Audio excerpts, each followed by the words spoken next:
啊，係啊，有一樣嘢想補充翻。雖然呢個應該係數學嘢嚟嘅，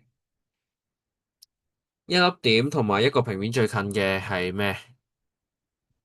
一粒點一個平面最近係佢哋中間嘅呢條90度嘅線，所以記得塊鏡呢度係90度嘅。廢話講完，好，下一 part。咁其實仲有啲 properties 嘅，呢啲就靠，我可以話靠背啦，靠背啦。不過你有時你諗你照鏡咧，其實就好容易諗到噶啦。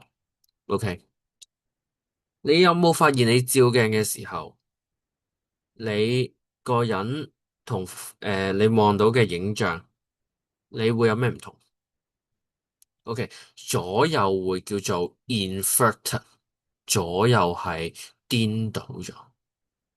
咁你有冇上下顛倒？冇，你冇上下顛倒。即係好似呢幅圖咁啦，你踢隻左腳，哇，原來喺鏡入面係唔同嘅喎。OK，所以我哋呢一樣嘢叫 laterally inverted，laterally inverted。水平倒置，水平倒置。OK，點點解一定要記得 laterally 呢個字？因為冇咗呢個字，inverted 係會係上下左右嘅倒置。但係 laterally 淨係得左右去到反轉嘅啫。OK。